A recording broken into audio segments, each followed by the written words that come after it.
Hello guys, আসসালামু আলাইকুম রহমতুল্লাহি ওয়া বারাকাতুহু। আজকে কাজে খুব প্রেশার বেশি, তাই সুযোগ পাই নাই বা সময় পাই নাই। এখানে ব্রেক টাইম, হালকা একটা সময় আছে, দেখি কিছু বলা যায় কিনা। আমাদের বাংলাদেশের টক শোতে কত ধরনের আলোচনা হয়। এই লোকগুলা এত অবসর কেমনে থাকে, এই নান্দিবাসী কত কথা। তো মাঝে মাঝে কেউ কেউ এসে বলে, আচ্ছা, বাংলাদেশে শহীদ বুদ্ধিজীবী দিবস পালন করে আপনারা জানেন? শহীদ বুদ্ধিজীবী দিবস, এই এই শহীদ বুদ্ধিজীবী দিবসের তদন্তটা করতে দেয় নাই শেখ হাসিনা। ডাইরেক্ট পাকিস্তানের নাম, রাজাকারের নাম। এই তদন্তটা করলে রাজাকার কেডা ছিল, কেডা পাকিস্তানে ছিল, এটা প্রমাণ হয়ে যেত। এই তদন্তটা করতে দেয় নাই। আরেকটা কথা মনে হচ্ছে, দেখেন, আমি ভিডিওটা করার ফাঁকে আমার এলাকার মানুষের কথা মনে হচ্ছে। আমার গ্রামও নাকি শুনছি প্রায় মোটামুটি ভালো লোক বলা বলি করে। হ্যাঁ, এই মুখের ছেলে হে মুখের ছেলে আসে না, সর্দার রিফুল্লাহ শরীফ, হ্যাঁ, কি বলে কি না টিকটক আসে। ম্যাটার আমার, মোবাইলটাও আমার। এই মোবাইলটা দেখতেছেন, এটা আমার মোবাইল, আমার টাকা দেখেছি। আমার গায়ে টোটালি যে রক্তটা, আলহামদুলিল্লাহ, আল্লাহ হালাল রাস্তায় কামানোর পর হালাল খাই, তারপরে রক্তটা হয়।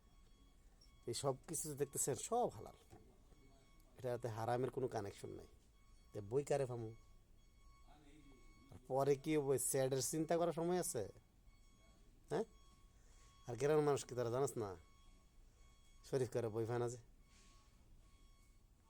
আর এই গ্রামে কই আছে যে আমি কারো বই পাওয়ার মতো যোগ্যতা আছে কারো নেই? ছোটো করে কারো কইতেছে না কিছু, টাকা রাখটা উড়ালে এরকম কথাই আসে মুখে দিয়ে।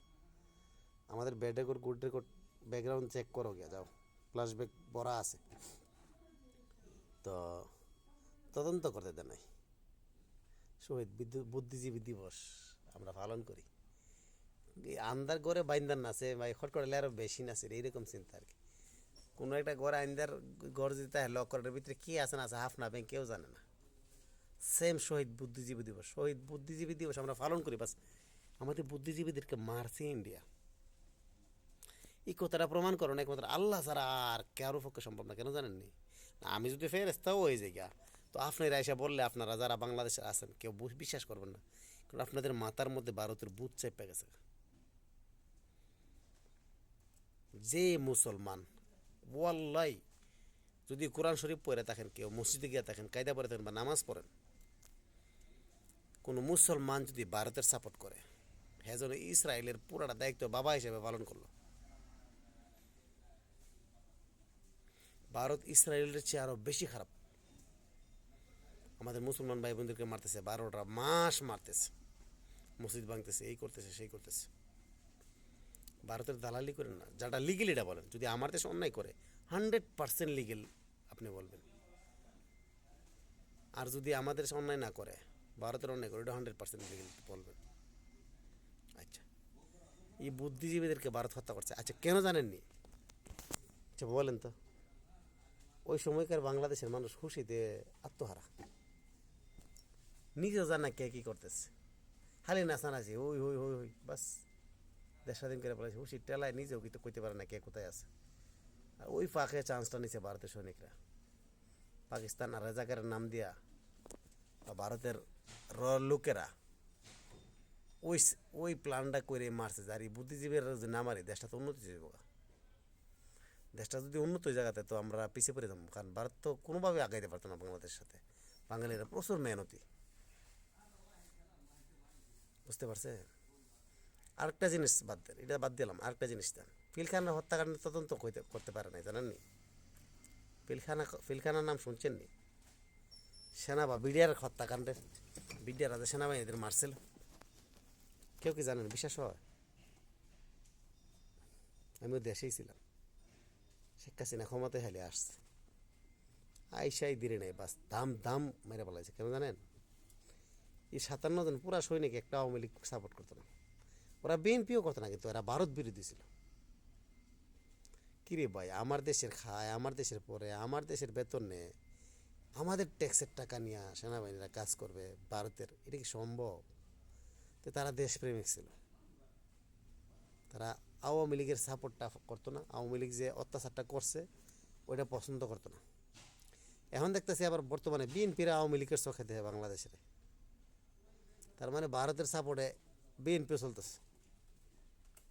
চ সেনাবাহিনী হত্যার তদন্ত হয় নাই, বুদ্ধিজীবী হত্যার তদন্ত হয় নাই, তারপর আমরা চোখ বুঝে কীভাবে আওয়ামী লীগকে সাপোর্ট করি বা ভারতের পক্ষে কেমনে কথা বলি? আমরা কী লেভেলের বাঙালি? হ্যাঁ, আসলে এগুলো কথা আমিও কেন বলি, আমারও তো লজ্জা নাই ভাই, দেশপ্রেম আছে তাই লজ্জা রেখা পারি না। আজকে ধরেন আমি বিয়া করলাম, আমার বউ আমার সাথে বেতমিজি করলো, এটা তো আমি না জানি, তো আমি বাইরে এসে মাইকিং করলে চলবে না সহ্য করতে হবে?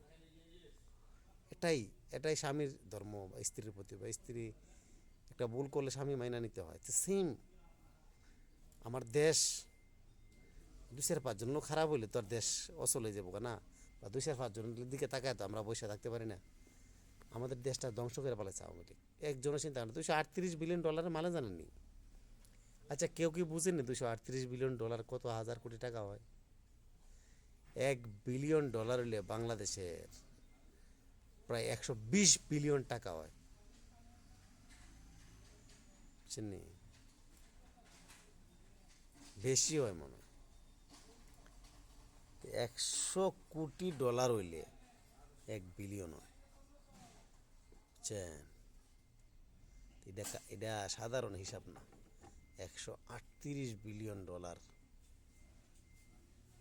আরে $238 বিলিয়ন নিয়ে গেছে গেল উল্টা ফাইটা হাসিনার এই আত্মীয় স্বজন, ওর বোন, বাগিনা বাগিনী, মেয়ে ছেলে। তো আপনাদেরকে আর বোঝানোর মতো, আপনাদের কাঠপুতলির মতো মূর্তি আছে না, হিন্দুরা যে বাড়িতে মন্দিরে মূর্তি বসায় রাখে, আপনার মূর্তির মতো এই দাঁড়ায় রয়েছেন, চোখও লড়ে না, কানও লড়ে না, নাকও লড়ে না, মুখও লড়ে না, আর ব্রেনের ভিতরে তো গোবর ভরাতে লড়বো কীভাবে? বুঝছেন নি? তো আমরা উল্টা পাল্টা কেউ বইলেন না, একটু চিন্তা করে দেশপ্রেমিক হন, দেশের প্রতি মায়া বাড়ান, কারণ দেশ ছাড়া পৃথিবীতে কারো কোনো দাম নাই। আপনি একটা জিনিস, আপনি চোর ডাকাত হইলে যদি আপনার দেশে কিন্তু আপনার স্থান আছে, আপনি রাত্রে এসে ঘুমাইতে পারবেন, ভাইয়ের বাড়িতে ঘুমান, বোনের বাড়িতে ঘুমান, বা আত্মীয় স্বজনের বাড়িতে ঘুমান, বা জঙ্গলে ঘুমান, বাংলাদেশের ভিতরে থাকতে পারবেন। চোর ডাকাত হইলে যদি দেশের অর্থনীতি ধ্বংস করে দেন, বা দেশটাই তো বেঁচে দেন কারো কাছে, তখন ঘুমাইবেন কই? ইন্ডিয়া হয়ে গেলে আপনার শান্তি হইব বাংলাদেশটা? আপনার কি মনে হয় ইন্ডিয়া হয়ে গেলে বাংলাদেশ শুকিয়ে যাব? ইন্ডিয়া যারা আছে তো অশান্তির শেষ নাই, হাজার হাজার কোটি কোটি অশান্তি এদের গায়ে লেগে রয়েছে। ইন্ডিয়ায় বাংলাদেশ তো বেশি অশান্তি, আপনার যায়া দেখেন, যারা ইন্ডিয়ায় যা তারা কোথাও, আর ফকিনিরা বর্ডারের আশেপাশে যারা ধারা কি কই তারা কিছু, ইন্ডিয়ার ভিতরে ভিতরে টু মাচ ক্রাইসিস, বুঝছেন? আসলে এইগুলো কথা আমরা বলি, আপনাদের মাথায় না ঢুকলে তো আর কিছু করার নাই। আমরা কারো বিরোধী না, কিন্তু আমি আমার দেশপ্রেমিক, তার জন্য ইসরায়েলকে মারতে পারি আমি, সমস্যা নাই। আমি আমেরিকাকে মারতে প্রস্তুত আমার দেশের বিরুদ্ধে কথা বলে।